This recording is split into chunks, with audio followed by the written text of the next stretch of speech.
Laymen's evangelical fellowship స్థాపకులు దానియేల్ గారు 1962వ సంవత్సరం నవంబర్ 14వ తేదీన చేసిన ప్రసంగము. యెషయా గ్రంథము 65వ అధ్యాయము 2వ వచనము. తమ ఆలోచనలను అనుసరించి చెడు మార్గమున నడుచుకొనుచు లోబడనొల్లని ప్రజల వైపు దినమంతయు నా చేతులు చాపుచున్నాను. దేవుడు మానవ స్వభావాన్ని విశ్లేషించును. మన స్వభావము తిరుగుబాటు స్వభావము. మనము దేవుణ్ణి వ్యతిరేకిస్తాం. మనం నిజంగా ఒక తిరుగుబాటు చేయు ప్రజలమే గాని మనలను మార్చి తన మార్గముల్లోనికి తెచ్చుటకు ఒక అవకాశం కొరకు దేవుని కృప మనల్ని వెంబడిస్తూ ఉన్నది. యాకోబు జీవితంలో మనము దీన్ని చూడగలము. దేవుని కృప అతన్ని వెంబడించుచున్నది.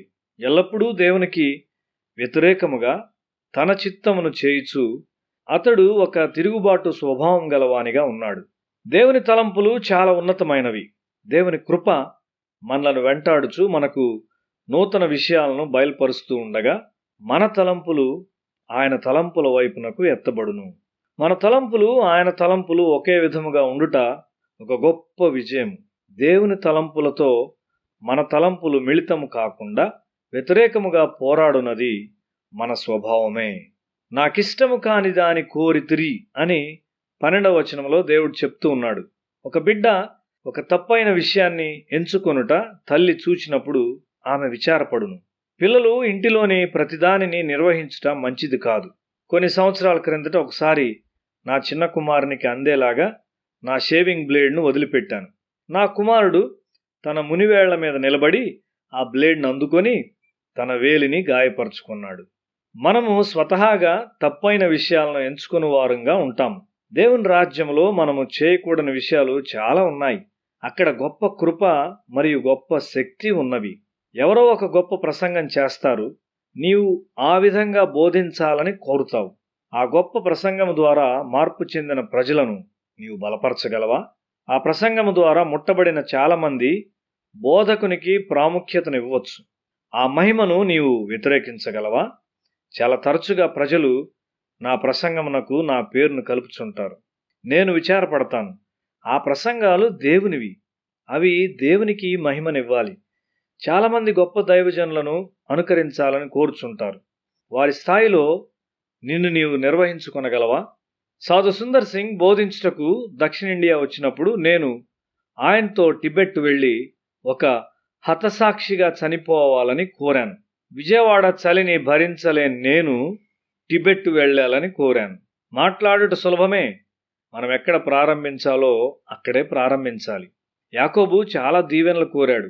దేవుడు నీ కొరకు కూడా అటువంటి దీవెనలు కలిగి ఉన్నాడు.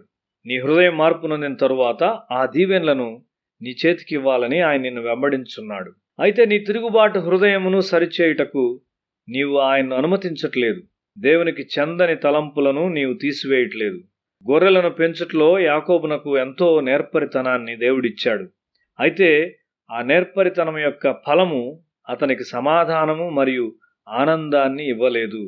అతడి ఇంటి నుండి పారిపోవచ్చుండగా ఆకాశమును చేరు నిచ్చెనను దేవుడు అతనికి చూపాడు. అప్పటికప్పుడే ఆ నిచ్చెన పైభాగమును చేరాలని అతడు తలంచాడు. కానీ అక్కడ మెట్లున్నవి.